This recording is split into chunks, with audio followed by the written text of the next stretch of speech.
nhớ rằng ý chung bà cả trong này tu dùng sao và tao chắc ăn chỉ mẹ cho yang trong trong đó và cho sao ta cho có thể dùng chỉ sự kiện nó cái nhớ rằng nếu nó có một thằng tu can có đi lạc rằng giờ vì chăng là video nó ha thành chính hiện ha because bây giờ trong ha ta chỉ ha chat tu chỉ ha anything in life. Everything has to be in the Goldilocks zone, okay? But not always true, only 99.99%, okay?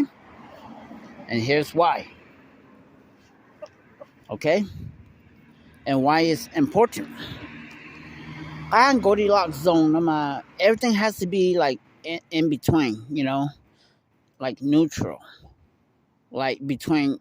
positive and negative, where it's not too hot, too cold, okay? Của bạn chỉ mấy bao hoàn trong cái dạng là yin and yang, yin hay yang nè, okay? So cái Goldilocks zone nó mình chụp cái đó, okay? Của nhà hạt chụp cái gì? Mình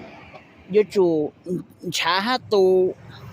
hát tổ trong đó là cái một cái physical trait lịch của hắn nó, okay?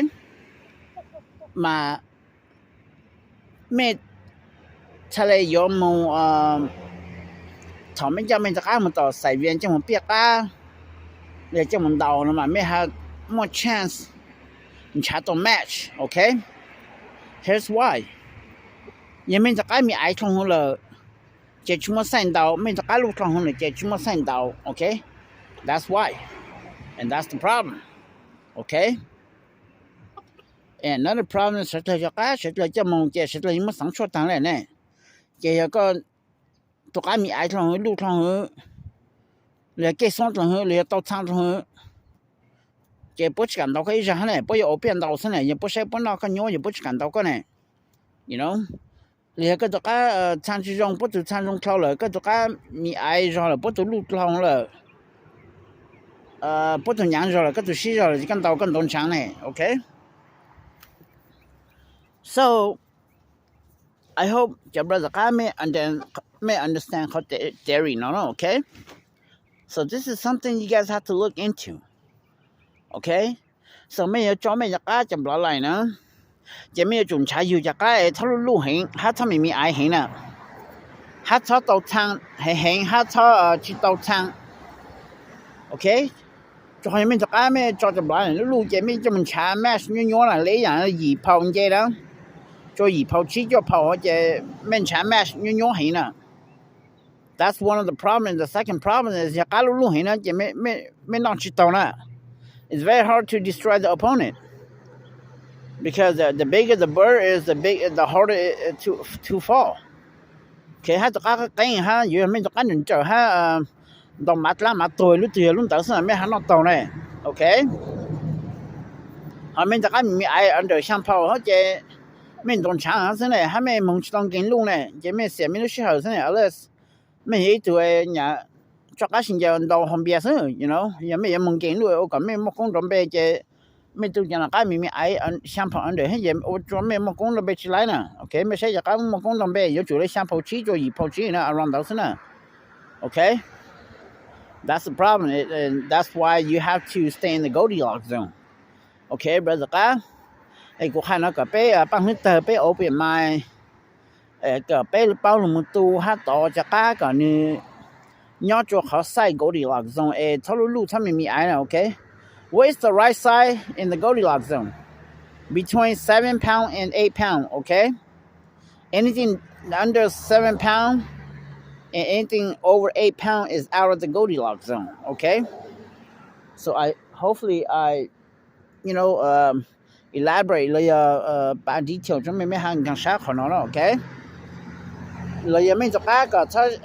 cho tổ lên để hình ha cho cái tao mà để ha cho sát tiền hình ha tổ cho lên để cho bài tao,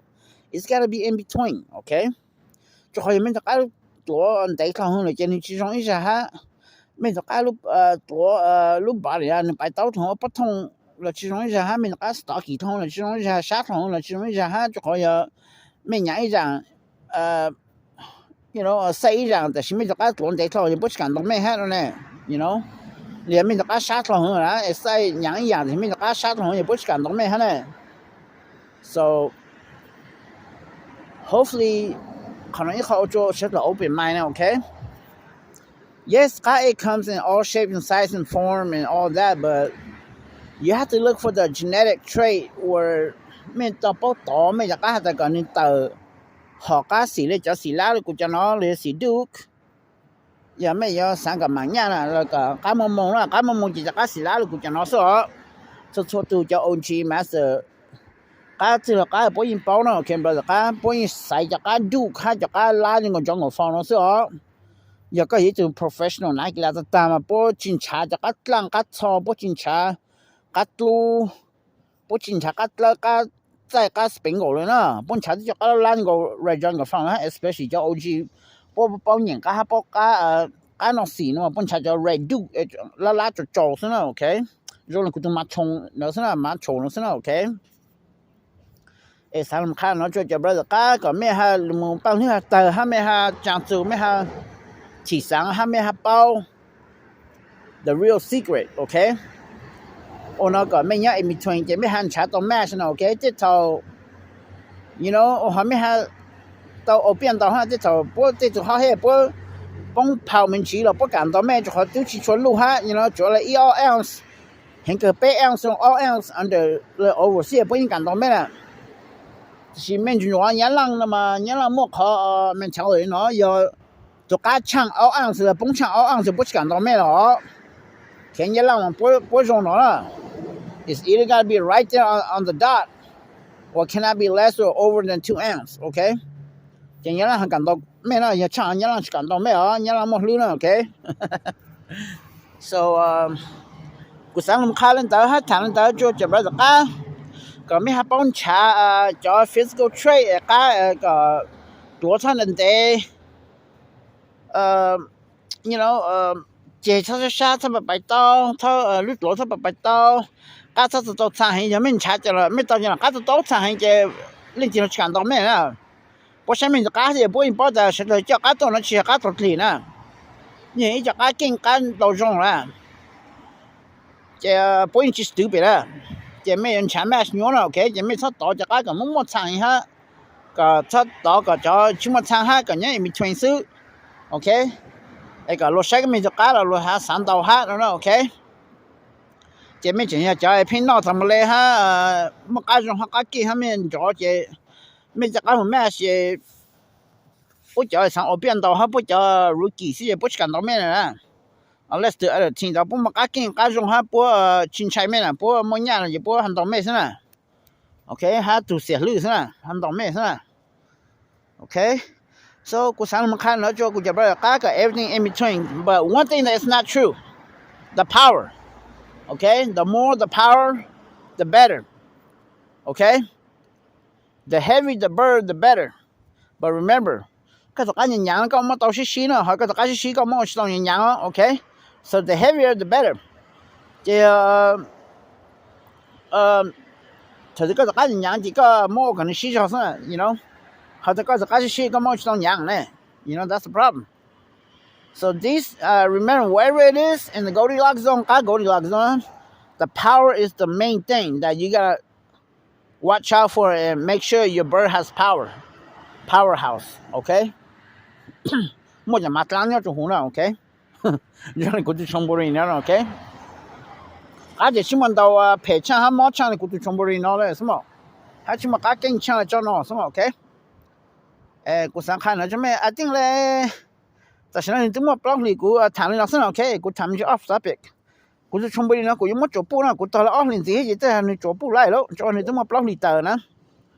chúng mình blog này hai week so another 2 more months or month and a half thì chỗ bù lại lỗ chỉ cũng giống như chỗ của gia bù mấy phiên là của gia cá mẹ hả okay so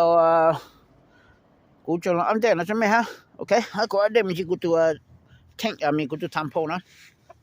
mấy phiên họ ta của tụi tham phô nó nên chỉ rong cái nó okay nên chỉ rong cái nữa ha cho nên chỉ tất cả hình thành tụi nó lát cho rồi lúc bỏ đi ha physical trait everything cái rong cái lên chỉ rong lên trong body tank นะTamposi แล้วหัว tank แล้ว okay แต่ฉันนี่สีตัวนะ okay well supposedly but I don't believe but somebody hide it but that's what the story goes that Tamposi ตัว了 okay but I don't believe it but I don't know 让不染哈没只是风染哈 but supposedly be dead but anyways yeah me support Tamposi 那种讲嘅 very identical and very similar 这你知 okay me hanya ku cho super plucker Tampo no hala ku ma ja mo ni cho ni brother sister ha mo ni cho ni na la je ka ma mo program je me ha to ka na okay me ha to ka superman okay but everybody ha to shan de jo ko yo chẳng chụp new year na je ko ma cho to chẳng cho ni na la jo ko ta shin na po ka je chi to lo na one thing go blow ya ma lo na okay just like a week and a half from now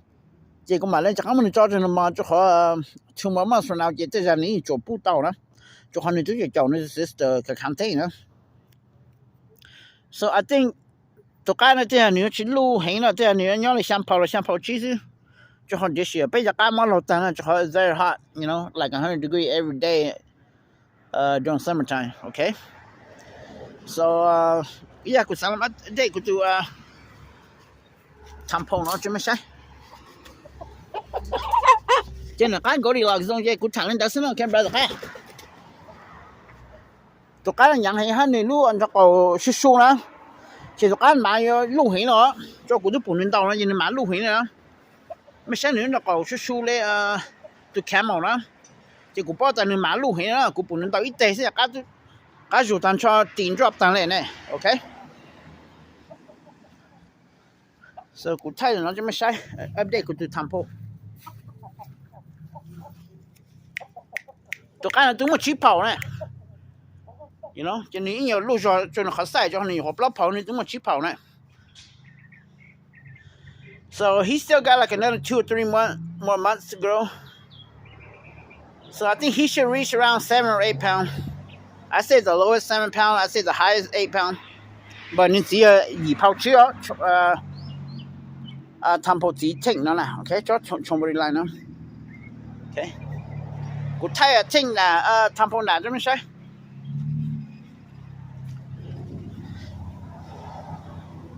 so one thing ก็ปลอมจะเราเนาะ okay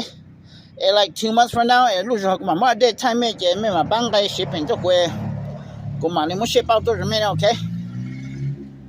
หากกูเนี่ยกูต้องมาชงนี่ชิตัวนะนี่จะกันจงเลย I don't know I didn't think he's gonna make it but it looks like he's gonna make it so นี่ที่จะกันจงจอนะกูแต่ next real จะมาชงนี่กูจะมามันไทยจะไม่ใช่กูจะมาชงชิตัวนะbut อย่าจะคลองซะเพราะมันจะ original เนี่ยจะกูได้จะคลองแต่สิกันละกูมันจะกันจอยกูมาเลยจะกัน break ตัวไปซะ okay แต่กูจะคลองแล้วกูไม่จอย了因为一样哈 okay做到好吃味是但是你咱们要有吃味哈 okay กูมาเลยมัน program โอ้ก็是เป็น就เป็น okay ไทยนะจะมาก็是 okay เป็นมา星期多来个谁 okay 我知道